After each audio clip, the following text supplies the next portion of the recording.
نحاول التعرف على ملامح المشهد السياسي من خلال قراءة يعني متعمقة في صحافة الغد الصادرة وبعض الأنباء الواردة من المواقع الإلكترونية المتنوعة، وأيضا من خلال التحليل السياسي باستضافة ضيوف يعني قادرون على قراءة هذا المشهد.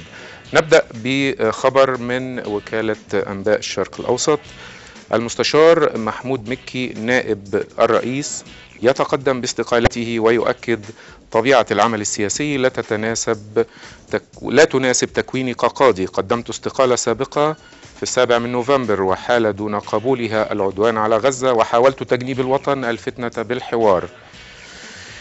العليا للانتخابات نتيجة الاستفتاء الاثنين ومد التصويت ل11 مساء واستبعاد البطاقات غير المختومة. العليا للانتخابات تنفي منع الأقباط من الإدلاء بأصواتهم في المنيا. معتصم الاتحادية يزيلون خيامهم من أمام القصر الجمهوري. محمد البلتاجي مكي بدر بالاستقالة توافقا مع الوضع الدستوري الجديد. وأسأل المعترضين على نتيجة الاستفتاء: هل تؤمنون بالديمقراطية؟ وقانون الانتخابات ومباشرة الحقوق السياسية سيعرض على الشورى خلال أسبوع.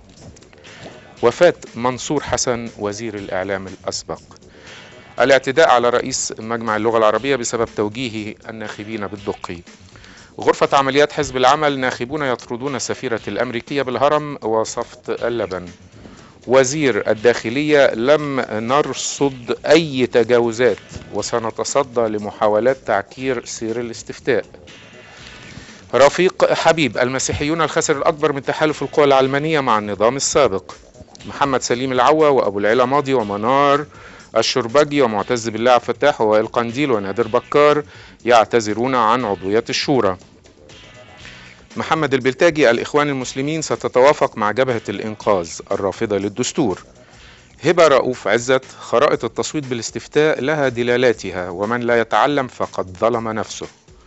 الدكتور عصام الحداد مساعد الرئيس في بيان بالإنجليزية: أوضاع المصريين الحقوقية في تقدم مستمر. أيمن الصياد مستشار رئيس الجمهورية السابق يقول: الدستور الجديد لا يمنع الرئيس من تعيين نائب له. النيابة تحقق مع معتصم بالاتحادية عثر بحوزته على زجاجات مولوتوف. تضارب الأنباء حول البنك المركزي. التلفزيون المصري يعلن استقالة فاروق العقدة ومجلس الوزراء ينفي ومصادر تؤكد هشام رامز محافظا جديدا للبنك المركزي.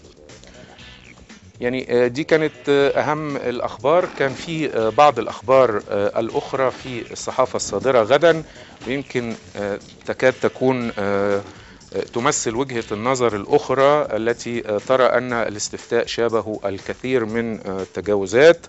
فجريدة الصباح كان منشدتها أو يصبح منشدتها الرئيسي غدا: طبخوها. الصناديق تقول نعم ومصر تقول لا. العليا أدركت أسماء 53 قاضيا في كشوف الإشراف على الاستفتاء رغم اعتذارهم كتابيا. الموتى يصوتون ومستشار يترك لجنته اعتراضا على التصويت الجماعي.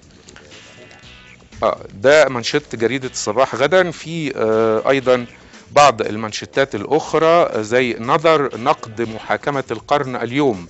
محامي مبارك الكويتي يقاضي مرسي بنفس تهمة المخلوع. في جريدة التحرير المنشط الرئيسي اختار عنوان: تزوير الاستفتاء وخطف الدستور، تسويد بطاقات وتصويت جماعي ومنع الأقباط وتعطيل الناخبين وغياب القضاة. مراقبون الإخوان يشرفون على استفتائهم بدلا من القضاة. عمليات الإنقاذ الوطني: أكثر من 50% صوتوا بلا، لكن نعلم أنه سيتم التلاعب في النتيجة. أما جريدة صوت الأمة فخرجت بمنشط رئيسي يقول: المزورون، موافقة 26 مليونا شرط تمرير الدستور والمشاركون في الاستفتاء أقل من 16 مليونا. بعد الرد العسكري العنيف على هجوم المرشد، طلاق الجيش والإخوان. دي أهم المنشطات اللي عبرت عن يعني انتقادها لعملية الاستفتاء وما شابه من تجاوزات وانتهاكات ومخالفات من وجهة نظر المعارضة ومن وجهة نظر هذه الصحافة. اخترنا أن نقدم لكم وجهتي النظر في الأخبار المنشورة، ولكن وجهتي النظر سوف تستمران أيضا بعد الفاصل من خلال الضيوف ومن خلال تحليلهم لهذه الأخبار، وبالتحديد لتحديد موقع أقدامنا نحن كمصريين، وكيف ستمضي بنا الأيام، وهل ستنجح مصر بالفعل في اجتياز هذه اللحظة التاريخية الخطيرة. بعد الفاصل.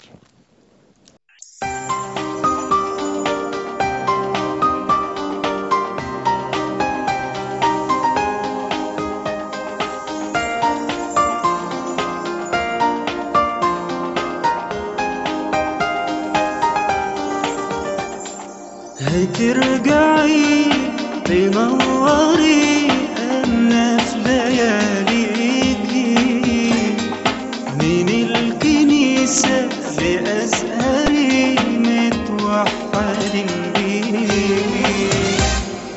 هترجعي تنوري أنا في لياليكي، من الكنيسة لأزهري متوحدين بيكي، بروح شباب الورد اللي اتبدر عالأرض، يحمي الحمى والعرض، اهدي صبا ليكي، اهدي صبا ليكي.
بحضراتكم.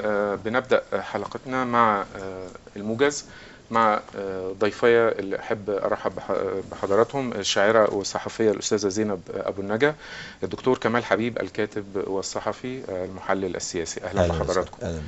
الحقيقة يعني ارتباك المشهد السياسي النهاردة كان عندنا اليوم الثاني في الاستفتاء، و يعني تلخيصا يعني كان هناك من وجهة نظر المعارضة الكثير من التجاوزات في مجريات الاستفتاء، بينما يرى الجانب الآخر أن الاستفتاء كان مثاليا ورائعا ومثالا للديمقراطية. فكيف يعني قرأتما هذا اليوم ويعني بكل تبعاته؟ أستاذة زينب أبو النجا. أظن أن الاستفتاء على الدستور جاء منظما ونزيها جدا كما حدث في انتخابات الرئاسة وانتخابات مجلسي الشعب والشورى السابقين. وطبعا يعني إذا جاء بلا أو جاء بنعم هو ده المطلوب، يعني إن البلد تستقر ونصل إلى بناء مؤسسات جديدة لمصر، لأنه الحالة دلوقتي انشقاق الصف الثوري شيء مرعب. ويعني أنا عملت مقالة عنوانها الديمقراطية تصرخ والوطن ينزف والبلاد على حافة الهاوية. الديمقراطية تصرخ والوطن ينزف والبلاد على حافة الهاوية. نعم. لأنه انشقاق الصف الثوري شيء يعني بجد مفزع. وطبعا الصهيونية بتلعب في الملعب السياسي بألاعيب ملموسة، لأنه في قريب جدا في خبر نزل على القناة الإسرائيلية الثانية، المذيع أعلن أنه جاءت نتيجة الاستفتاء في المرحلة الأولى فاجعة لإسرائيل. الله، لماذا فاجعة لإسرائيل؟ لأنها جاءت بنعم. هل هم ما كانوش عايزين نعم؟ ليه؟ طب هو نعم أو لا تفيده في إيه؟ طب هو يتدخل في سياستنا الداخلية ليه؟ طبعا حضرتك عارف مشروع بروتوكولات صهيون من النيل إلى الفرات، هو بدأ من الفرات وعايز ينتهي للنيل، لكن ده في أحلامهم. احنا 90 مليون نسمة ساعتها هنطلع عليهم بغطيان الحلل زي ما طلعوا في العدوان الثلاثي. مصر ليست مجال لاحتلال أو للسيطرة من أي حد، وسيكون قرارها مستقل من هنا ورايح. خلاص احنا عملنا ثورة، والثورة لازم تجني ثمارها ويجني ثمارها الشعب المصري. طيب، هو أستاذ كمال الحبيب، هو في الحقيقة يعني مع تقديري طبعا لرأي الأستاذة زينب، بس في منظمات حقوقية كثيرة يعني رصدت العديد من التجاوزات، ومنها المجلس القومي لحقوق الإنسان نفسه، منها على سبيل المثال توجيه إرادة المصوتين، منع المصوتين من دخول اللجان، ارتباك إداري بدون ذكر وقائع يعني، ولكن هناك كان في ارتباك في عملية الاستفتاء. فكيف قرأت أنت أيضا هذه الملاحظات أو هذه الآراء؟ بسم الله الرحمن الرحيم. هو طبعا كان في ملاحظات أبداها المجلس القومي لحقوق الإنسان وغيره من المنظمات الحقوقية حوالين زي ما حضرتك تفضلت بتأخر بعض القضاة عن فتح يعني أبواب اللجان في وقت مبكر، عن توجيه بعض الناخبين، وأن توجيه بعض الناخبين لم يكن من طرف واحد وإنما كان من طرفين، يعني كان في ناس بتوجه بنعم وأيضا بتوجه بلا، بالإضافة لبعض يعني أنا بعض الناس تحدثوا عن أخبار غير مؤكدة عن منع بعض المواطنين في قرى معينة في المنيا، في بؤرقاص تقريبا، من منعهم وكذا.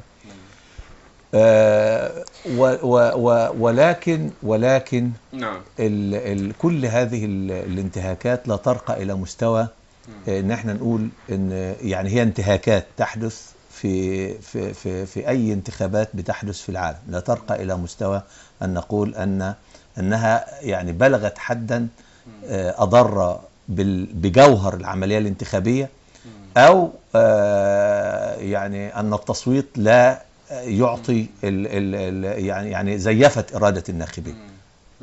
هذا لم تزيف. لا لم تزيف. وطبعا من الذي يعني يستطيع أن يحكم على هذا من الناحية القانونية بقى؟ يعني ده رأي لحضرتك، ولكن هذه التجاوزات والبلاغات عندما تقدم يعني هل في جدوى لهذه الطعون، ولا هذه البلاغات لن ينظر لها والنتيجة تقر يعني؟ لا. يعني من الذي يقر أن العملية هذه التجاوزات لا تؤثر أو تؤثر؟ وطبعا هناك خبراء في المسائل الحقوقية المتصلة بمستوى الانتهاكات. طب هذا رأي بعض المنظمات الحقوقية يعني رصدت هذه التجاوزات. ما هم قالوا ان في انتهاكات، لكن عمق هذه الانتهاكات او حدود هذه الانتهاكات فيما يؤثر على جوهر العملية الانتخابية ما حدش قال القصة دي. وفي المرحلة الأولى في قيل ان هي أثرت بالنسبة لمن تقدم بهذه البلاغات، يرى ان هذا لا ما حدش قال انها أثرت في جوهر العملية الانتخابية، انما قال ان في انتهاكات. واظن انا في المرحله الاولى حضرتك في لاول مره يمكن في التاريخ المصري ما يتعلق بمثل هذه الانتهاكات